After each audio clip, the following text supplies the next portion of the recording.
Hello and welcome back to JOKAKAKA. I'm Jim. And I'm Sam. And we're here talking about the JoJo Lands. We're back. We're back. It's that time of the month. Once again, you made the time of the month. It is the 19th, the special time of the month. There's some listener out there who is synced up perfectly. Jesus. Hey, I didn't push into it. You did that. So we're talking about episode 7 of chapter. We're talking about chapter 7 of JoJo Lands, the newest part of the JoJo's Bizarre Adventure multimedia franchise. Yes, the JoJo Lands. The JoJo Lands. And also, we have a pretty big reveal. We have the Part 9 emblem. Yes. That was revealed here, which it's funny because there was a lot of discourse on, I was going to say Twitter, but that's not correct. It's not called Twitter anymore. It's called X. There was a lot of discourse about all of the former emblems, which I don't think I've ever paid attention to before. Yeah.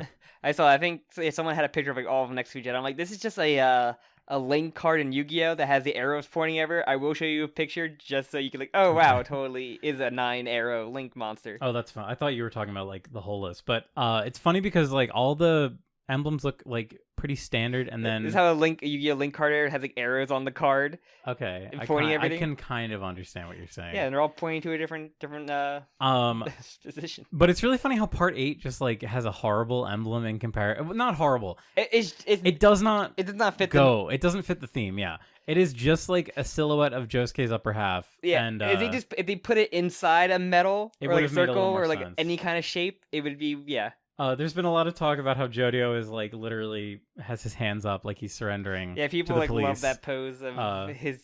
I really like that as his iconic, early iconic pose. Don't shoot. Don't shoot. Because I feel early on we always have an iconic JoJo pose of the main character. Whenever it's normally the one that gets the mostly associated. It's with them. Gappy doing the was it Queen the walking kind of. Yeah, it's a Freddie Mercury kind of thing. It's funny because the one I think of with Josuke 4 is the final shot of the manga. So that's not the hand on the hip. The hand on the hip, yeah, where his hand is massive. That's not. No, that doesn't fit the example that I'm setting. Giorno doing the shirt. Giorno doing the Gangstar. That's literally him doing the Gangstar. That was probably Jotaro doing the hat, holding the hat. Yes, was that must have been chapter 4, right? Chapter 4 or 5. Yes, I think it's when the gold experience is because I think it was right after he encountered Bucciarati. Yeah, it's his gold experience pose essentially when he gets the first kind of stand out there like that. And then it's not Johnny, Jonathan Joseph. Oh my god, Joseph is the hand in the front of the face, or Joseph has a couple, or the hand in front of him where his wrist is up. Yeah. I'm trying to think what Jolene would be the kick. Jolene, I think of her she's kneeling. It's that kneeling. I think isn't that one of the first images we see of her kneeling in the jail cell? I'm probably wrong. Yeah, that I think of her doing the roundhouse kick also. I just think of that fucking JPEG. I think of her with the tray. I do think of Jolene with the tray. I love Joe. I love.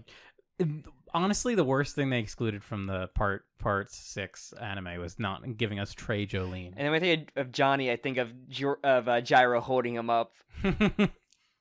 Yeah, I just think of him on a horse. Yeah. But I guess before we go into real detail, we gotta do the Patreon, the Jokaks. Shout out to all those beautiful Jokaks out there. If you want your name or any name shouted out at the front of every Jokaka episode every month, then you can just, put a little little tip jar in the Patreon. So special thank you to Classic Andy, Harrison French, Neon Nen, Ren Blintz, Sabat, SBN Rustic, Call Me K, I'm going to say Illicit Pencil, and Mr. Blueface. Thank you, everyone. And once again, if you would like to have your name read out, you know what to do. Find the link. All right, that's enough e-begging for one month. And we got the emblem, we got the volume release, the first volume release and cover, correct. And we are starting the spine again. So if you're ready for spine crafting or spine predictions, here you go. If you're in that, I do want to say that I believe this cover image was the I think it was chapter 6. What's it called? The cover page of chapter 6. Okay. It's them all hanging out together. If not, it's a very similar one. Yes.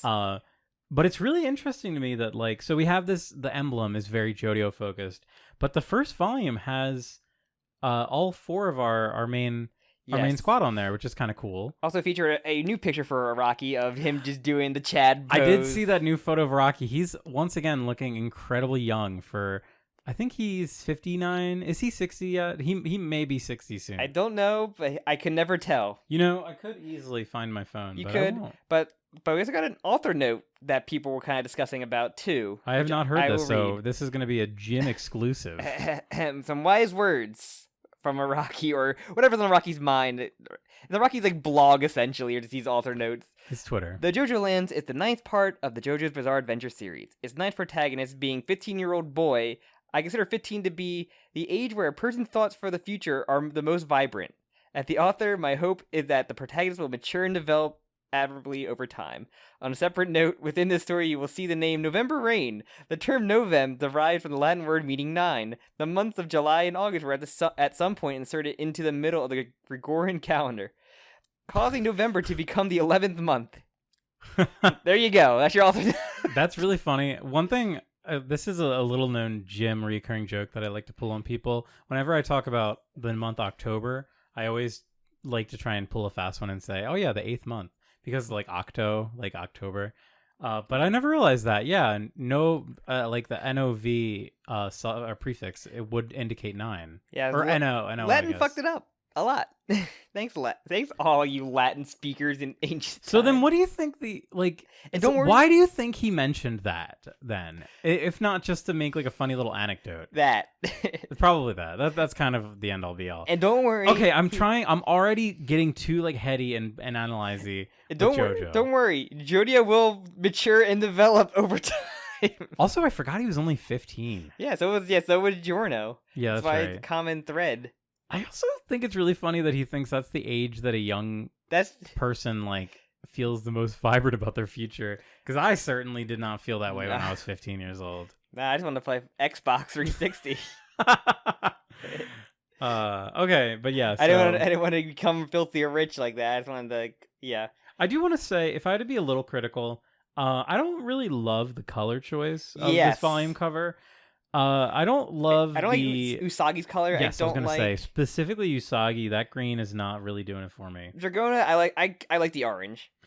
I still just can't get over Dragona's outfit. I really wish it didn't have Paco and Dragona both have orange. It's like they both showed up with the same color scheme, and it'd be like one of us would have to change.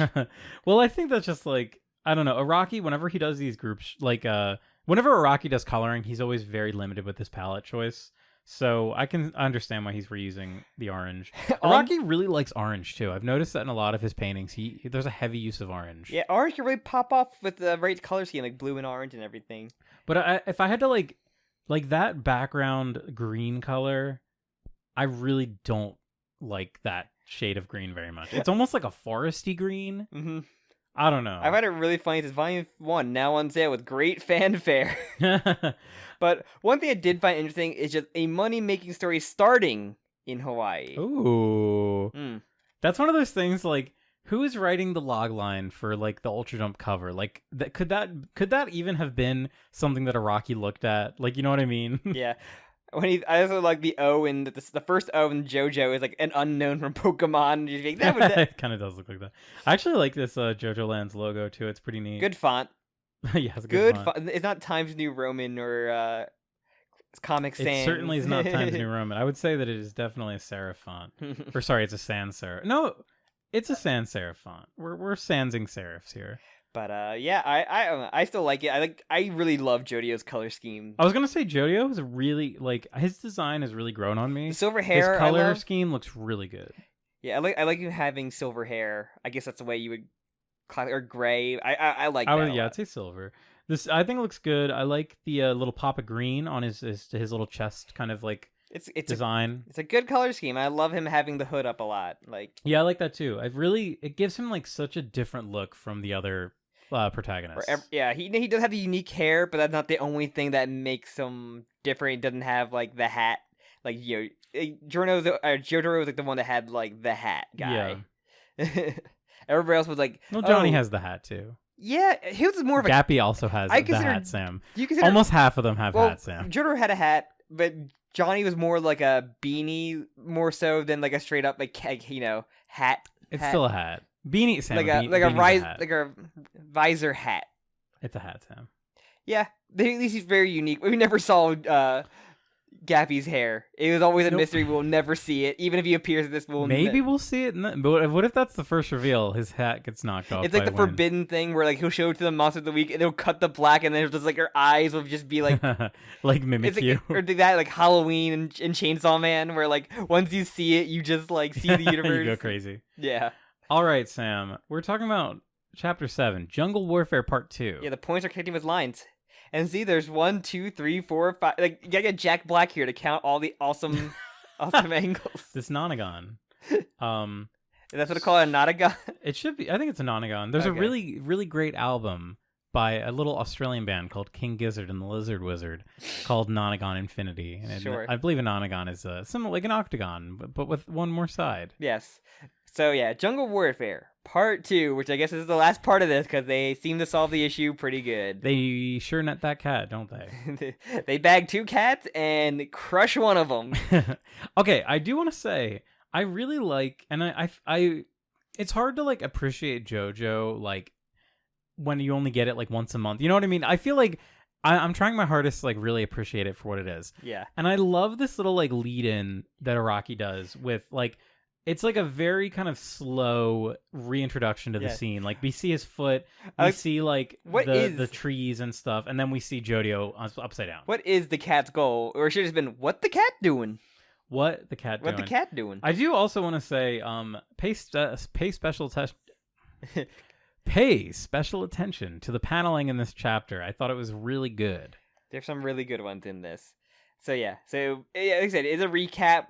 Jodio is strung up like a predator trap, hanging up and trying to like realize what's going on. And yes, I really liked the escalation of danger in this chapter. Like we immediately see like dozens of strings just appear, and they just like simultaneously just clear cut this whole fucking forest. It's messing up everybody slowly. But yeah, I love the shot of like the string. It's like when you watch an anime and they have somebody that has like the string user or whatever that can just like do whatever and just slice up everything via wires, and you're like, oh yeah, this person can just like One Piece. A lot of things have that classification of character, and there usually are OP as we see just cut all the branches. And it's really fucking funny in hindsight because this is cat fur. Yes, what we are seeing is dangerous cat fur, but we don't know that until the very end. Yeah, That's, I guess, what do you say, compared it to iron or steel, I think, earlier?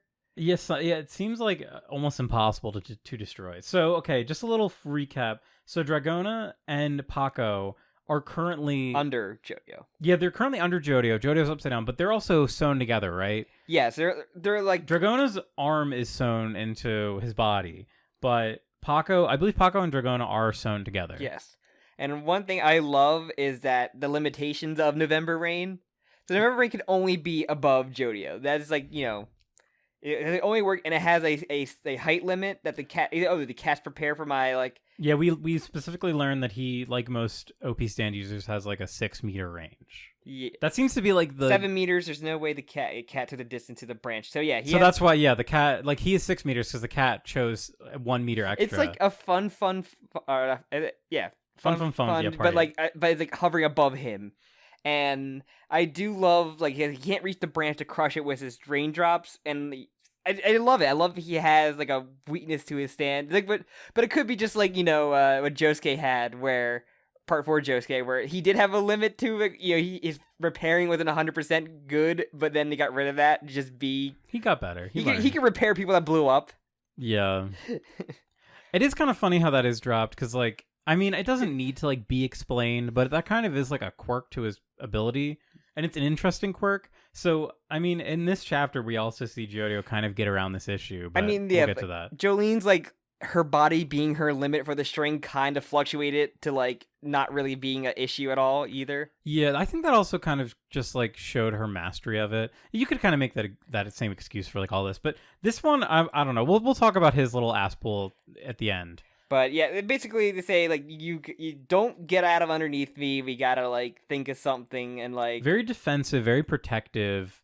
I feel like normally you like the JoJo character's always got his back to the wall. This is like a very classic sort of but stand fight. Paco like the only thing that can get out of this is the hustle. Yes, I very much love this. I kind of was so excited about. Okay, well, first off, I kind of wish he said my hustle instead of the hustle. No. Just like my hustle will get you out of that. I like that he says the hustle. So okay, scissors in mouth. Incredible thing. So Paco somehow was storing scissors inside of his mouth. I think he kept them, I guess, from the villa because he used that beforehand to get him out of that. Yes, but it's just incredible to know that inside his body he has as much control. He's a klepto. Yeah, so basically he kind of goes up like a mechanism he had, but where he kind of lifts himself up via his muscles. Like he's kind of like a caterpillar here. He's on the rails. He like suctions. It's almost like he suctions himself to the tree trunk. With his massive bodily control. It's like going up a roller coaster where you're on the chains. It's disgusting. I was so excited to see this because like my biggest curiosity from part 9 so far has been how insane is the hustle gonna get? Like how weird is Araki gonna translate this power? And this is already like a really good like weird use of it. Between him and Dragona, they're gonna be the ones to like oh no, I get messed up by the enemy stand user, but I use my stand to just either repair or no, I just bend it my joints as we something I will point out in this chapter as well. And yeah, so he it's like climbs the tree, I guess is the way to do that, and we see the cat just kind of smiling at him. He's such a little cock. I love him. He's such a cute little. There's definitely some like Iggy. The Iggy. There's some Iggy action in this where the cat's face gets like very like anthropomorphized for a few panels, but I like that we actually see the cats up close now. We can see a little more detail. Yeah, the pattern on their faces. Yeah, they've got that big like a rhombus on their face. Rhombi, or like a diamond. Like a playing card diamond or something. Or spade even. It kind of looks like a spade when you only see their chin. But yeah, and as we start seeing their tails are the thing that is their stand that we still don't have a name for, surprisingly. What? We have people like cats in the cradles, or like... that does make sense, actually, because like that's like a whole string thing, right? Probably. Like Cat's Cradle. Yeah. That's actually really funny. But so yeah, so there's gonna be 3 total. Out of left field that no one... Yeah, it's gonna be like Cat Scratch Fever. No, that's too obvious. That's what I want, but no, it's gonna be like actually called Catgrass. But I really like I really love these like it's gonna be Pussy Control. You know how awesome it would be if it was amazing. Pussy Control. It'd be so good.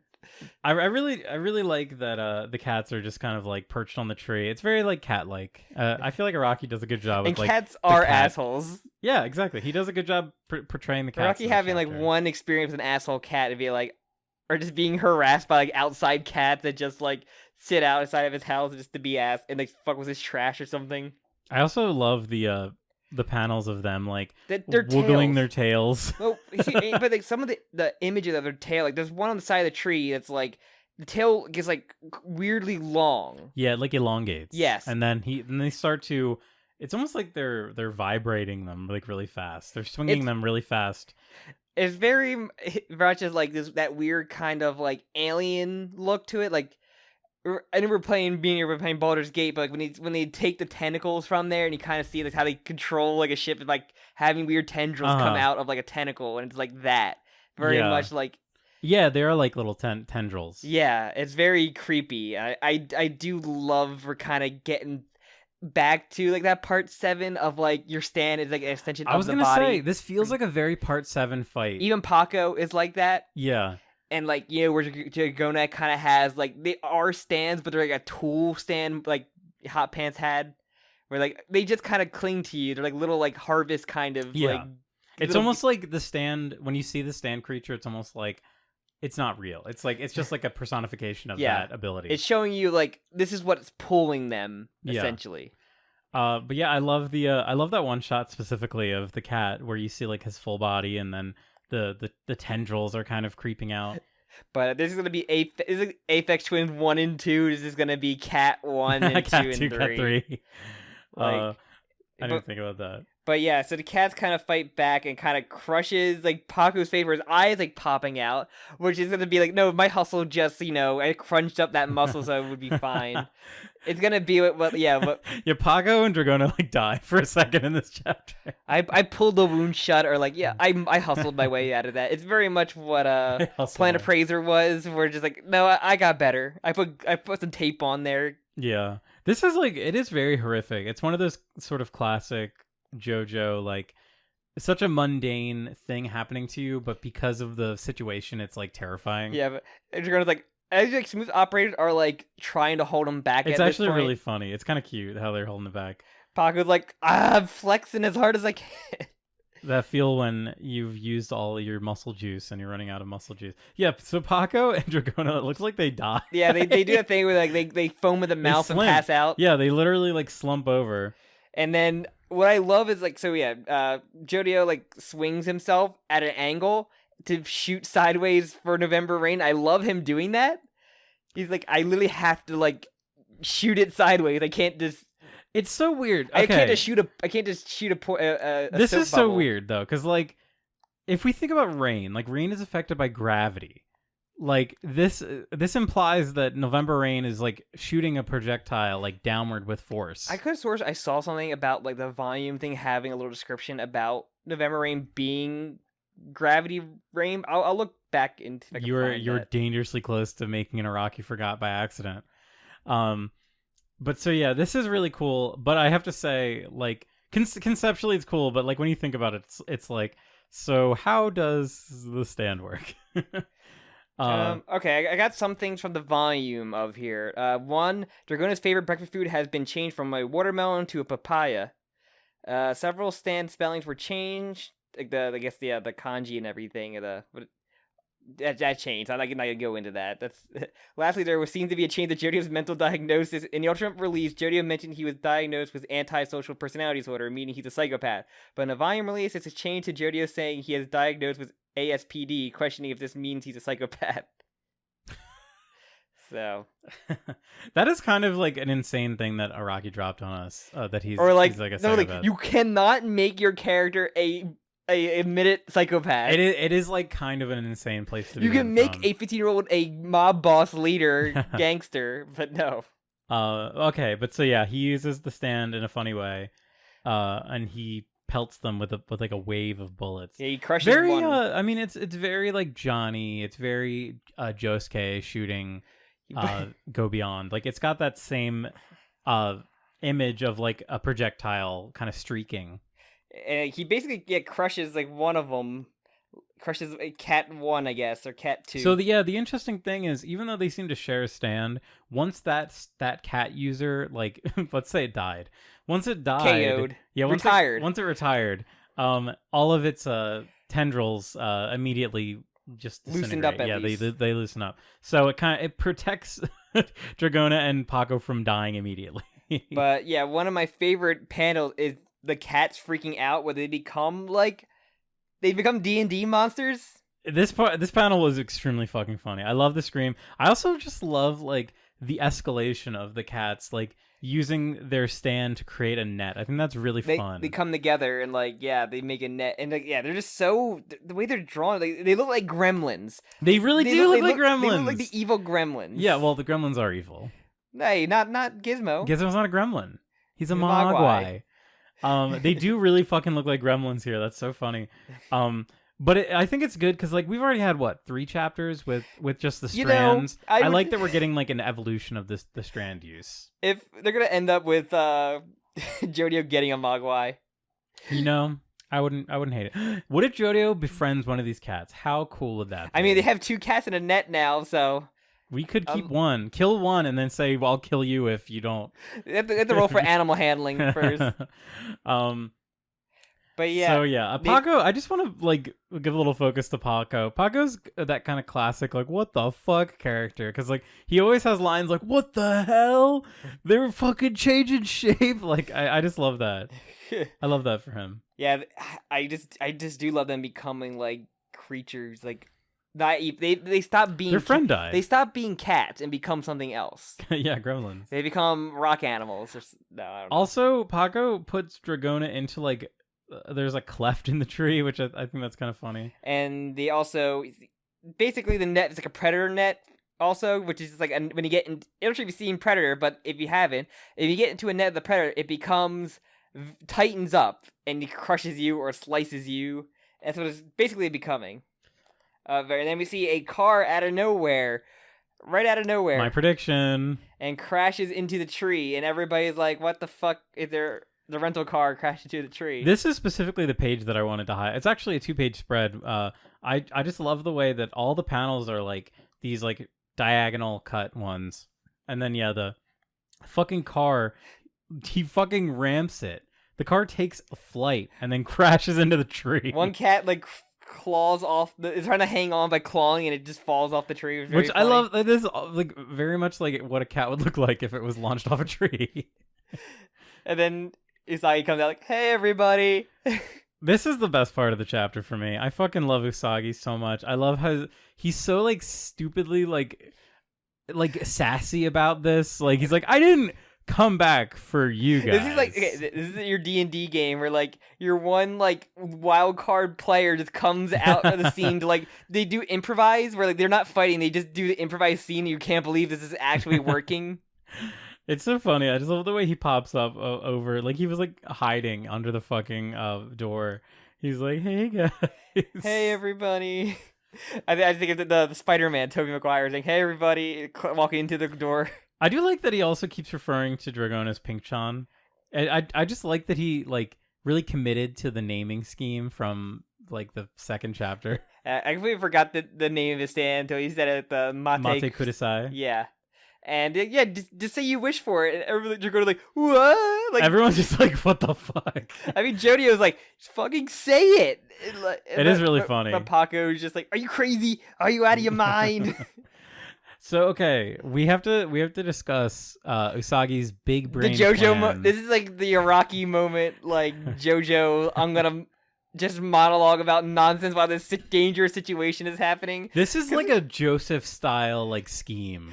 Paco just like, don't stand there. The cats are going to start attacking you. Like, but wait, but what about the boigas? And he's like, so yeah, he goes into this lengthy thing about how they must have stopped for hamburgers before they went to Rohan's, and somehow they decided, okay, let's leave these uneaten hamburgers in the car in the Hawaiian sun. Yeah, I guess the car was shaded partly, but yeah, let's leave. It's still heated. Also, okay, Sam, we haven't even talked about the most important part. The car. No, I think their burgers are in the front seat. I left the AC on.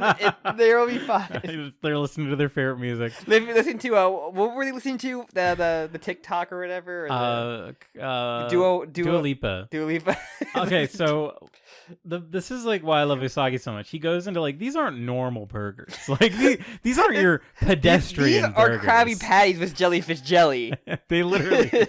You gotta try this, Sam. So yeah, they're basically I don't know if you've heard this before, but this was basically like before McDonald's made the Filet-O-Fish. I know of these burgers that they've had. Yes, so yeah, before McDonald's made the Filet-O-Fish, they wanted to make an option for specifically for Catholics who wouldn't eat meat on Fridays.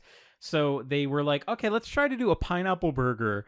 And it didn't work. And then they made the Filet-O-Fish, and everyone was like, oh yeah, I'll eat fried fucking fish. But so yeah, this is basically the McPineapple or whatever they called it at McDonald's. It's a pineapple. It's a burger with pineapple on there. I'm going to look at the official name because it's probably something stupid. But keep going. Wait, actually, there is meat on there, right? There is. Yes. There is pat. So, it was called that's different. The Hula Burger. The Hula Burger. And this is the worst thing I've ever fucking seen. Doesn't it look gross? In my entire life. It is literally just a thick slice of pineapple with cheese. No, imagine Filet-O-Fish, but instead of the breaded fish, like the same size of the Filet-O-Fish, but it's a pineapple. It's just a pineapple, yeah. This is the worst thing I've ever seen in my life. I'd rather just get a fucking Filet-O-Fish. So this does have cheese and pineapple on it. I'm really curious. So maybe our Hawaiian listeners out there can help. But Is pineapple like a topping on a burger? I've never even considered that, but I would definitely try it because I love pineapple. I like pineapple too, but like I don't think on a burger. It is a rather sweet element. I mean, have you had grilled pineapple though? Yes. I could see like maybe a grilled pineapple. Honestly, the other week I had family made a roast ham with but it had like a you know how you have like a heat warmed up like caramel or cinnamon pineapple or apples, but it was like a pineapple topping of it instead. It was really good. Yeah, that sounds really good. But yeah, he had a picture of the burger too, so it looks like it's like So okay, his plan basically was he like broke the he okay. So also when they were at Rohan's mansion, also just leaving a pineapple in the heated car, like it's a hamburger. It would be so soggy if you just leave it. Usagi and his soggy burgers, eating his soggy ass burgers. So I'd be in a room temperature McChicken. That's fine. I guess that's not too bad, but still, it's like room temperature. No, thank you. So okay, he did a little experimenting. He stole. He stole the precious. I just love saying like me with these burgers means I won. I already won, which is the funniest. It's so funny, and it's very funny. And his stand is holding the burger like bag. It's very funny. So or like looked like he is. His big plan and something he did when he was at Rohan, something we didn't know. He stole a big canister of beluga, sturgeon, what's it called? Caviar. Before that, he's like, I was thinking about sticking some drugs into the patties and feeding it to them. So he was going to give them crack. I don't know. Presumably crack. Crack, heroin. I mean, probably cocaine. Cocaine cat. It probably wasn't crack. It probably would have been. I would have loved to be crack. If he's like a high school student, it'd probably be like cocaine or heroin. Cocaine. Oh no, he wouldn't do crack, but no heroin. Well, Sam, I mean, come on. You're gonna they're in Hawaii. Presumably, they're like wealthy. He was going to give him the drugs. He was gonna give him the drugs. But just like Walter White, he was gonna do a little experimenting. So yeah, he put a bunch of the caviar, this extremely expensive beluga sturgeon caviar. Caviar is gross, by the way. I can't really eat caviar anymore. No. I had a bad night where I ate a lot of caviar and I got really sick. Yeah. But I also was drinking a lot of vodka, so that may have been probably more of the reason. A horrible mixture. Yeah, I don't recommend just eating like spoonfuls of caviar and having vodka. Really don't recommend that. Does he say the price of the caviar? So he said 40 grams cost about $400, but this is basically double that. So this is 80 grams, which would be like $800. Damn. But I've never had like high-end caviar, I have to say. So I can't say for sure, but I can't imagine the disparity of quality. If you want to pay for a caviar expense, you can. Yeah, if we get an anonymous $800 donation, we'll do a live. We'll do a face reveal where we eat a whole thing of caviar in silence. In silence. Oh man, but yeah. So and then he has in his other hand he has the lava rock, and so yeah, he does his experiment of everything being. Basically, anything worth money is drawn to this lava rock. Yeah. I do have to say, not to be like an asshole, but like, wasn't the whole point that everything they were carrying kept falling out? Why did we not see the fucking caviar fall out before? The whole point was that like, no matter how securely you store the item, is that it falls out and goes toward the rock. I think they're referring to the highest amount thing or highest worth thing was going to it. But we saw multiple things going to it. We saw the drawing, we saw the diamond. Those things were the most money worth going towards it. Do we think that the drawing that he did was more than $800? A stolen first draft, non-signed, presumably. Yeah, I don't know, man. It was also probably going for what they consider the price to be. If I were to like sneak into like Rob Liefeld's house and steal one of his sketches, unsigned Superman, would it really fucking be more than $800 if I tried to sell that? because like this is stuff they all have their idea of how much it's worth. Like, that's true. We haven't really because they talk about that first of like, what do you think it's worth, and then one of them gives them a price. Same thing with a diamond. They got to learn the price of it beforehand, essentially, with a rough idea of how much they're getting paid for it. Yeah. So I'm assuming it's more so what they think. It's a perceived value. Yes. We kind of talked about this last time of like, is there like an inherent value to these things, or is it more about a perceived? Is the lava rock reacting to like what somebody thinks about? We're getting like Hunter x Hunter, like. Yeah, it is like Hunter x Hunter, where there's no like concrete rules. It's more about like perception. It's going into the lines of how you intuit something. It was Knuckles' nan ability of like the insurance essentially. There's Knuckles, and the one that I always point to is Shizuku from the Phantom Troop, the girl with the vacuum cleaner. Perceived, yeah. So yeah, because her thing is that she can't use her vacuum cleaner on living things. But there's a scene where she sucks all the blood out of a character, and it's someone even points it up like, hey, doesn't that not make sense? And it's like, no, she's just that dumb that she doesn't realize that like blood has like living organisms in it. Like, so yeah, maybe it's that kind of like the lava rock is somehow reading their minds. It's cast to follow up on our D&D theme. It's casting detect thoughts. It's reading their desire for money. Yeah, which I do. I think that has potential because as you know, I've watched Kamen Rider series. I'm watching right now. O's has to deal with a lot with desires, and there's enemies are called greed. So like I can kind of see it, going that with like fueling off of their desires for money. Because all of them kind of want They're all. I mean, they're criminals. They're extremely money motivated. Paco has desire to steal. Like he's a klepto. Like it's funny because that's almost like not even a monetary thing. That's just like a compulsive behavior. Yeah, and like I was saying, we're get more against each of their desires as we go on. Because Jodio probably wants to be rich and greedy and like wants to keep doing what he's doing. Dragona and Usagi are like kind of a little bit more mysterious because we don't know Usagi's true nature. Because he seems, as we see from here, he seems kind of sketchy still. He does, but he's also the good boy. He's my good baby boy. But yeah, they say, Dragona, say it. Say the line, Dragona. Also, so he basically infects the cats to become, like, basically force them in there. Like, he kind of Dr. Woos it in a way where, like, he puts a little bit of substance in them to, like, move them. To have a little bit of control over them. Yeah. It's funny, though, too, because so regardless of the, like, the whole caviar thing, the cats are attracted to him when they see him hold the rock. So yes. The cats do seem to be aware of it, but they also foolishly ate all of the burgers. Well, yeah, they leap out and he drops the rock, and they also drop off. But the rock goes in front of him, and they also drop down immediately. Yeah, it's literally like a gravitational pull towards the object. He drops the cheese. Which is very funny if you think about, like, how long is that effect going to last? Like, would their poop still be, like, drawn to the rock? I guess at that point, there wouldn't be any value in it. But you perceive the mindset of your poop. I would argue there's no current value in the caviar at all because it's inside the gut of a cat. Is it coffee? There's high-grade coffee. The cervix, yeah. As I'm going through Persona 5 again, it was like, there's a whole thing where, like, Haru... Oh, do they talk about that? Haru she wants to open a coffee cafe, and she's like, oh, I want to try this coffee. Like, this is the coffee they get from the poop of an elephant they feed the coffee to. It's a cervet, right? It's I think cervets are cats. So like they're like small jungle cats. So that coffee, that poop, is worth a lot of money. Yeah, there is no fucking way that coffee tastes good enough to. Apparently, it does. There's no way that it tastes good enough. It's like $500 coffee. That's fucking so dumb. The world we live in is so broken and dumb. So yeah, it went to the direction of the most valuable thing, and so the net. So I do love off his stand. You see the net form off of it. I love. Yeah, it's like coming out of it. Yeah.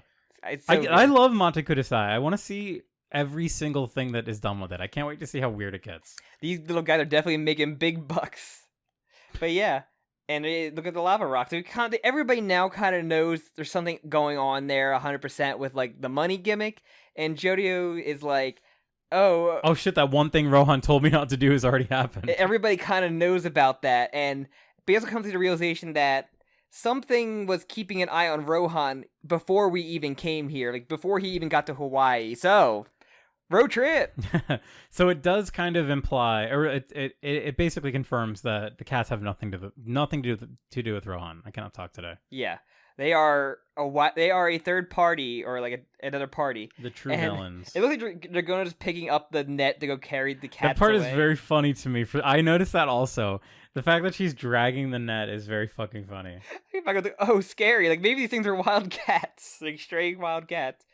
But yeah, so we don't know. And then the lava rock carries a risk with it. So it's interesting because Usagi is like probably the most aware character in our group. We've kind of come to the realization that he knows more than he lets on. He's not the stupid idiot that we've kind of like been like his first interaction with him of just being like I don't know, empty-minded or like very loose kind of guy. Like a comic relief was what he kind of seemed to be at first.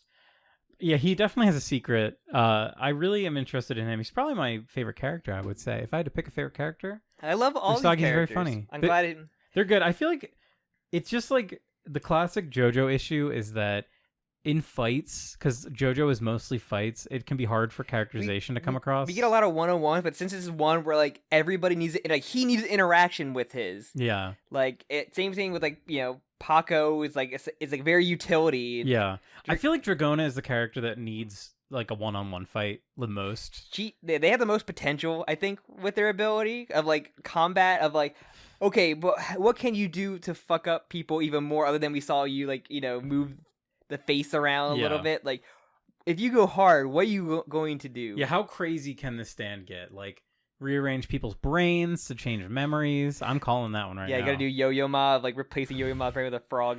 Like yeah, that made so much sense. But I just like words that were in bold this chapter: burgers, experiment, drugs, caviar, expensive stuff, caviar again. Wait, what? Words that were just in bold, like when they in JoJo when they have they say a key word. So funny. Caviar. I love it. Caviar is pretty key. But no, I'm saying so. This is quick. They got rid of this like easily, I guess, because I guess this fight extended earlier with the Rohan in there, so I guess it is like a 4-part fight essentially. But no, I enjoyed this. Hopefully, we get a name for the cats in the next chapter. Yeah, because it really does seem like the cats are their own thing. It doesn't seem like there's a guy controlling them. Well.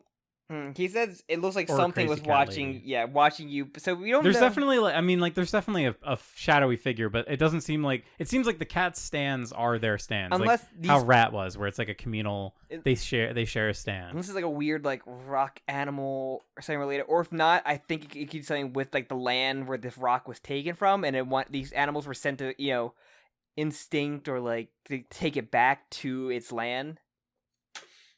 That'd be interesting. It does seem like nature. The narration does make it seem like there is a mastermind that is orchestrating this. Like it's gonna be a hippie that's like one with the land. I'm trying to think of like any. The double rainbow guy, but he died. That's sad. I forgot about that. Rest in power. But I don't know. It could be something that's like nature. I forgot like one of our April Fool's things that we did. Like one of them was just like a rock human they met to like teach them like in the land. Like he was just a guy they found on an island. I'm like that could be a case of like they find like a weird rock human that's like. I'd love that. Give me like another sort of. Give me a good rock human. Who was the guy? Who was the guy Blue Hawaii? Dolomite. Yeah. Give me like a guy like him that's kind of like crumbling and like fucked up. Yeah. But he's like a nice guy. But he's like fun. Yeah. I want a good rock human. Yeah, there has to be good rock humans. I think we should have one. I hate the idea that like the whole race of rock humans, your whole species is evil. They just can't think about anything but killing all the humans. It's like it's Batarians in Mass Effect where they're basically all evil assholes. Like, they are. Vorcha. Like just like your race is evil other than the co-op, but like oh my god, the Batarians like literally are evil. Like they kind of fuck the Batarians. That's why they give you the choice in one of the DLCs to just wipe them a majority of them. They're out. like a proud slavery race. Like their thing they're most proud of is like how much of slavery they do. But that's not good. No, it's bad. But someone made a point I never read that. Them destroying their rental car is like the biggest like red flag that puts attention on them from legally. Oh, that's true. Unless their boss has ties to keep that like. Presumably, they would have been like returning it like that day. Because like the idea was that they were going to catch their a car flight out. Their car is total now, so they have to like get back on foot. But what? Okay, hear me out. It could not be totaled. I mean, so Usagi's like, "Yo, Dragona, tell my stand. Tell my stand that you want a perfect replica of this car." After they break the necks of the cats. Do you think they'll do it? Because they only going to keep. They have the cats. They have the cats in the net, but if they like, there's two options. They take them, or there are three options. They take them, they kill them, or they hang them from the tree. All right, Jody, keep raining on these cats, like, or Dragona, fuse those cats together, or oh my god, Paco, that's horrific. we're just flex. Use the hustle on these cats to trap them. Like fucking Akira, he just like crushes them inside his body. To ensnare them. Or okay, what if Dragona like removes their tails so they can't use their stand anymore? No, they were using their string like at their bodies when they got angry. Like but they had to like wiggle their tails to shoot it out. It feels like because like it's coming out on this panel like, of their backs. It is all right. Dragona removes all their limbs and turns them shaves into little ground. They get some shears and they shave the cats, and they're all just really depressed now. That'd be very funny, actually. Can't use your stand now. I mean, Dragona probably could shave them with smooth operators. That would be like the equivalent of like cutting all of Johnny's fingers and toes off so he could never use his stand. Hey, the ultimate counter, okay? It would be. It would prevent him from using his stand. If we just took away Gyro's balls and we just like, neuter him. We just took his holster away. Okay, how amazing would it be if Gyro lost his steel balls, but then he used his testicles like as his weapon? New balls? He like grabs it and rips it off and then he uses it to kill. How awesome would that be? Not at all. Not at y'all. So yeah, I guess cats are trapped and snared. The car is wrecked. No more burgers. God damn it! All the caviar is gone. Well, there's a couple bites. We have a rock. We have a diamond, and everybody has a vague understanding. So what do you think's gonna happen? I think they'll drive the car away. I think the car's gonna be fine. I don't know. When you go head onto a tree, your car tends to get totaled very easily. Hawaii's not that big. They could just walk home. I don't know. They're gonna get caught in the fires. Very nice topical reference, Sam. I don't know. I bet if Rocky actually can just like put that in there as the gang called to the freaking really hoping fire. we would mention that. Well, whatever. It's Hawaii. You gotta. We're in the modern day. It could come up. All right. JoJo Chapter 7. It was good. I liked it. But yeah. So do you think we're gonna go right back to the boss, or you think we're gonna go like another stand battle on their way back? We're getting a part fucking 5 situation. We're gonna have like 10 more dudes. Do you think he's gonna ambush them on the way home? Do you think he's gonna be a dude or more animals? It would be very funny if it was like only animals for like the first half of JoJo Lands. Yeah, I think if it goes with the nature thing, like I can man versus nature.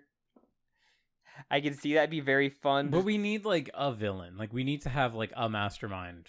Otherwise, it'll be like Usagi has to flex his bird knowledge more and more. It's true. And I get attacked by just a weird tropical bird. That'd be cool. Like a quetzal. Another pet shop situation. I think of other like notable Hawaiian wildlife that can go in there. That could be a lot of fun to see. There's like squirrels there, right?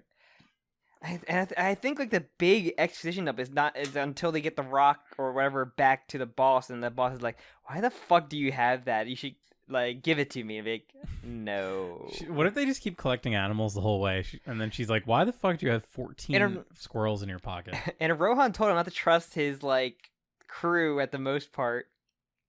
And I'm thinking more so, don't trust your boss. Yeah, because it seems like our squad wouldn't. I mean, I don't want to speak too soon, but it seems like they wouldn't betray. Like Usagi's was obviously set up as like he's the most sus. But then he came back, and then so I guess we could say that's like him doing a fake display. He came off as I came back because I wanted to do an experiment. I wanted to test something, and that's kind of sussy though. It is, but it's also like, and he's also kind of saving face instead of being like, "I like you guys." He's saying like, "Oh, I actually came back for something different." See, trust me. Like I didn't come back to save you guys. I came back to see if my funny little caviar experiment worked. And it did. It did. It worked shockingly well. That's why I still think he's a spy for their boss, because he did that to test out the rock. I feel. Potentially. I still think him understanding that is like, it's understandable that he would put that together based on the last chapter, but it could just be JoJo also... character just having that knowledge or curiosity, but like he didn't come off of that in the first time we met him, of just being that. He came off with like, ooh, I'm becoming wacky kind of. Yeah, he was very like kind of what's the word? He like I'm the wild card. He disarms you. He kind of disarms you. You don't think of him as a threat because he's so like silly and dumb. Yeah. I still have that suspicion. He's a precious good boy. He's never gonna betray the squad. But I guarantee it. But I do love the panel at the end with Jojo kind of being like, "Fuck." Ro. The one thing Rohan told me to do literally one chapter ago, everyone now fucking understands and realizes it. And it's just so fun that Jojo wasn't the one to win the first big stand fight like this. Like I don't count the Rohan stuff. More than this, like the first like enemy stand. Well, he like, fucking destroyed Rohan. He won via holding a rock hostage. This is like he didn't win like this enemy stand fight. He like Usagi came in with like the clutch and using his stand like to capture them. He did get one. He got one. He got a good hit on and took out one of them, which is he did kill. Could be dead. He killed one. It cat. Retired the cat. Yeah, it's in the. Guarantee they're never gonna talk about that cat ever again, Sam. I don't know. We could never know. Unless it's like a fun situation where that cat shows up in chapter 74 and he's hanging out and like, oh shit, that cat. Usagi's built the main villain. Oh, and then just. We see that cat show up. Oh my god, it's cat number 1. It's jungle cat number 1. All right. I'm over JoJo. All right, no more JoJo. No more other predictions to go? Nope. All right. That it before we go into what we Rupert talk. Rupert talk. All right, let's enter Rupert talk. Which is just going to be me and Jim talking about Baldur's Gate 3. Pretty much. So, a new game came out very recently called Baldur's Gate 3. Mm-hmm. I've never played Baldur's Gate 1, nor have I played Baldur's Gate 2, but I'm aware of the lineage. 90% of the player base. I also have never played anything else by Larian, the people that developed Baldur's Gate 3. Divinity Sin. Yeah, Divinity Original Sin. I know they've done a bunch of those Divinity games, which I've heard are great. Yeah. But I've never touched them, and I guess I will now, because I'm like almost 30 hours into Baldur's Gate. I'm still in Act 1. I've not entered Act 2 yet. I'm still kind of early in Act 1, so... And I think it's a phenomenal game. I can't believe... You're playing as a wizard? Or... I'm playing as a sorcerer. Tiefling sorcerer. Okay. I'm playing a drow monk, so... Everyone laugh at Sam for picking monk. I liked monk in D&D, so... But so... this game, like, for me, the one game that I keep comparing it to was like when I was like 11 and I played the first Star Wars Knights of the Old Republic game. Yeah. I'm having almost the same feeling because back then, like, you play that game now and you're like, wow, this is like ancient and dated. But that sense of like, I'd never played a game at that, like a BioWare game like that before, like that big RPG, like with like choices, all this, choice and dialogue, and of course a lot of it is like a fake choice. It's like an illusion. Whereas this game, it's like real. It's like all of your fantasies of like playing a game where everything as a choice is real. It's not the BioWare you have Renegade and Paragon choices, like light side, the dark side of the Force. Where it's like so like the BioWare formula became like so safe and like it's very black and white. Dragon Age, I guess, was like the most different compared to that, I guess, because there are some weird like choices that are in that game. Yeah, also Dragon Age is the game that I keep thinking about too because it's got the similar setting. But this game is like, so just to, I won't spoil anything, but there's kind of like a big, like 3 sides to a conflict in the first area. And the fact that you can like literally pick either any one of the sides and do whatever is insane. Like I was talking to people and listening to people talk about it. And like they were saying that there were like these climactic, like whole entire set pieces that I never even saw because they just chose a different path. I just can't get over this game. It's floored me. Yeah, I'm having a lot. I think I used to it, but yeah, I'm having a lot of fun and like literally like laughing my ass off at some of these things I'm encountering. It's really good. It's very funny. The character writing is incredible. Like, I'm playing a monk, and the funniest I play a drow, which is like live underground. Everybody kind of thinks you're like a freaking like boogeyman. Dark elves, basically. But I play a monk, so my character story of like, they left the underground, kind of exploring, learn the ways of the monk. And you have like monk sayings, like ancient Hawaiian Tito from Rocket Power sayings. So funny. And like most people just look like you're freaking weird. You should not, like, a drow is like supposed to be evil. Why are you a monk? And then a few times it works, I'm like, holy shit, it worked. My actual like ancient saying worked. I spec'd my character to be really good in charisma because I'm a sorcerer, and that's like the thing. So it really helps with deception and intimidation checks because I get like a lot of those. And currently I get like a +9 to those. God. So it's like so fucking satisfying to just like lie to people all the time. There were so many combat encounters that I just was able to skip because I was able to lie and intimidate. For being a drow, you basically have built-in intimidation of just threatening people you're gonna like, eat them or like kidnap them. And I only really use it against some children that pickpocket me. I'm like, fuck them kids. It's really cool. I can't wait to play it again and pick a whole different like path, especially just seeing that like first main quest is like it really is built to like you can tackle it from like 10 different ways. It's amazing. Yeah, I'm having a lot of fun. Yeah, I just can't say enough good stuff about it. It is very funny. Every character wants to fuck so bad. Yeah, it's like where you have to work for some of your romance things in those games. Like this is like no, they're like right away. Compared to like the BioWare, because that became like a BioWare like formula thing where it's like you have to like be nice and give gifts and like say all the right things, and at the very end of the game you get like a little tasteful sex scene. This game it's like, oh no, everybody they're coming on to me. Everybody is insanely attracted to everyone at all times. Like there's a speed run. I don't know if you saw this. I saw that, yeah. The current record is 4 minutes. Is time to sex is the speed run. So how quick from starting the game can you get into a sex scene? That's so funny. And yeah, Lizelle, the one Get the Yankee girl, just immediately wants to have the biggest hard sex. Yeah, that's so amazing. But honestly, I respect it. I like that sort of attitude, rather than like treating sex as like this kind of like reward, like end game reward is kind of a weird trend that became a thing. Mm-hmm. So I really like that it's more casualized, and it's like, oh yeah, if you like this character, why wouldn't, like, you're on the road, like you're both dirty, you're both rolling in the mud, why wouldn't you just get a little? We're all hanging out. Yeah, we're at camp. I'll just take hugging and fucking taking weird potions. Have a dog here. Everybody loving the dog now. Yeah. Like, he's a good boy. But yeah, I just really highly, if you're playing, I highly recommend exploring like as much as you can in Act 1, because from what I've heard is like everyone just keeps showing back up. So like all the characters you find in like the early game, they just, because you eventually get to Baldur's Gate, the city. Yeah. And like I'm not even there yet, but I just know you go there. But like everyone comes in back. Baldur's Gate. Are you kidding me? It's really funny. Before I play this, I did not know Baldur's Gate was a city. I thought it was a gate. I just thought it was like a lies. Gate. Everything is lies. Yeah. So I'm really into it. It's got me really into D&D again. Yeah, I really want to play again.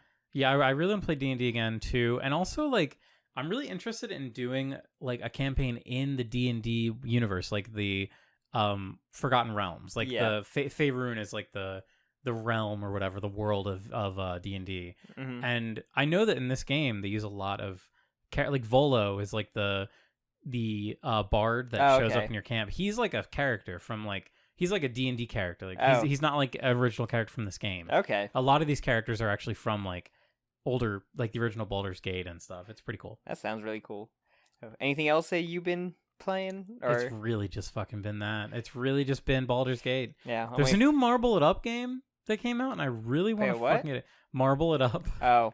It was an old game for like the Xbox 360 arcade that was like Marble Dash or something, and it was you play as a marble and you go through an obstacle course. I remember seeing it on XBLA. Yeah, there was one that came out a few years ago called Marble It Up by the same people. They just didn't have the license to use that name anymore. Marble Madness? No. Oh, Marble Madness was the first one. Thank you.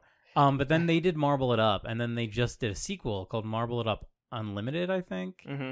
And if I wasn't like balls deep into Baldur's Gate, it's crazy. I would probably get that. It's crazy that Armor Core is coming out soon. Oh my god! Which I realized, like, so I found that I went through like my Steam inventory. It had like a bunch of like TF2 crates that are just sold for like $7 to $10. So if I saw like a bunch of them, I can just buy Armor Core via TF2 items. Funny. So I'm waiting. Once I'm done Baldur's Gate, I'll probably play that. I actually was playing a little TF2 recently.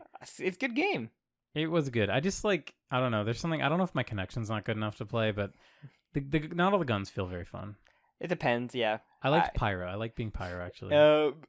Plus mouse plus one. No, I'm a pyro main. I'm a filthy pyro, and also I'm an engineer. It's just main. fun. Yeah, there's a I'm a filthy flog user. I'm decked out in that.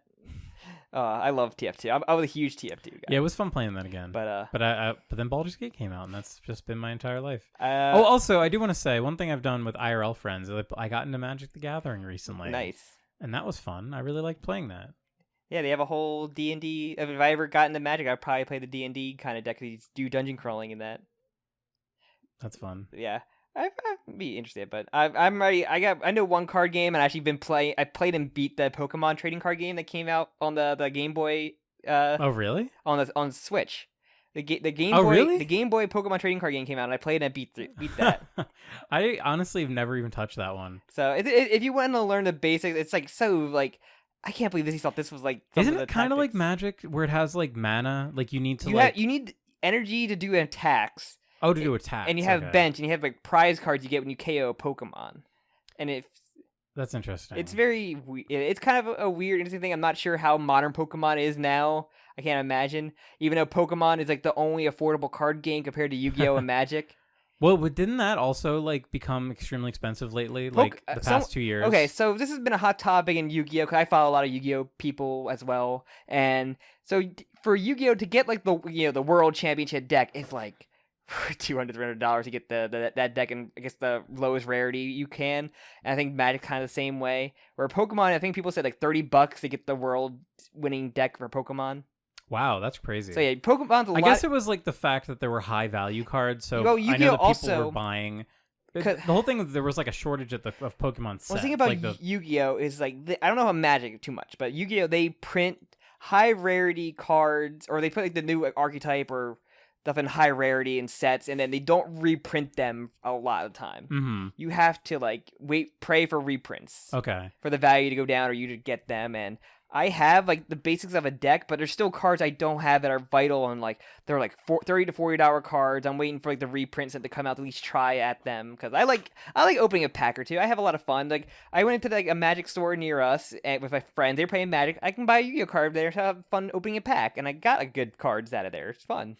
Yeah, that's one thing I haven't really done yet. So with Magic, the version that my friends and I play, because there's a lot of different games in Magic, is we play Commander. Yeah. And with Commander, you can just go on like into a store and buy like a Commander deck. Like they have like pre-built decks. Yeah, you don't do that. I think I got mine for like $30. I've like they're also like themed around like colors and also an aesthetic. So I got one that's like a black and a red deck with vampires. I know that was kind of general thing of like a theme deck. Because when I used to play Teppen, which is a Capcom card game on the phone, they had that same kind of theme decks with color schemes, and I understood those completely. But that was more of an active card game, which is a lot of fun.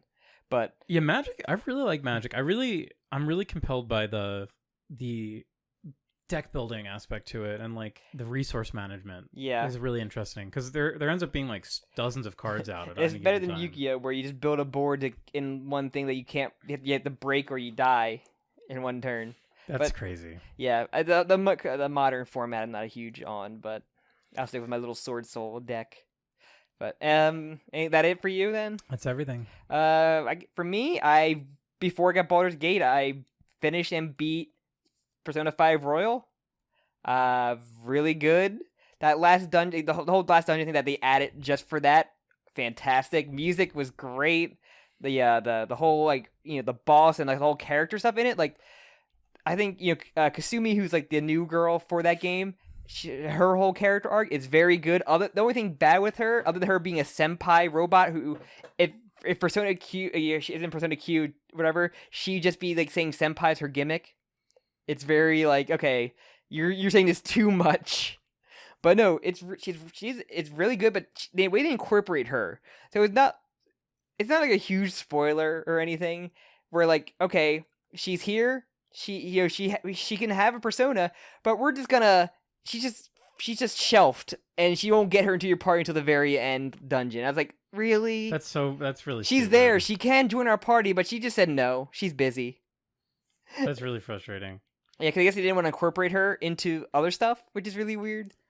But it's whatever. But everything made up for it. I think the final boss of that dungeon is awesome. Like it's such a really cool. It's a lot cooler than fighting the final boss of Persona 5 normally. Not lame. I didn't mind that final boss, honestly. It's more of a but compared to this one, it's like lame. I feel that's cool. That's a benefit. I know 4 kind of also had like some crazy bosses near the end. And having a catchy more is great. It's one of the things though where you have to look up a guide, or you can just not have that done. It's not like Persona 4 Golden, where I think all you had to do was like max out Marie I think all you had to do was max out Marie's social link to get that dungeon. But I like everything. They had a lot more extra month. A lot of the romance options were, I did Haru for that game, and Haru's great. Love her. So, no, I recommend. I can't talk about go and spoil the last dungeon about how good it was, but no. I'll probably play it eventually. I feel like I'm in like such a non-Persona. Oh no, it's definitely a thing right now. I had to get back into that. It was something to do. I put relax, put 2 hours into it, made progress. I knew how to like min-max my way through there. I got to like level 99 Persona by the end of the game. Oh, yeah. It's just like, you just feel like you're OP, but like, it's just great. The whole last dungeon was worth it. It's that you have to go through like the base game again, which is like, okay, I know how to speed run this stuff. And yeah, that's why I want to like wait as much as I can, because I just played that game. I maxed out every social link. Feels like I just played that game. I maxed out every social link but one, which was like really? the Get Smoked kid, because he comes in late and like. I remember him. He was annoying to do. It was really hard to like pick his times. Yeah, his times and his persona and his choices are really weird to get the extra boost. But no, everything, the quality of life changes. Like some of the new things you can get bonuses for, like the baton passes, you can increase the damage of them by doing darts. You can increase the technical damage with doing pull.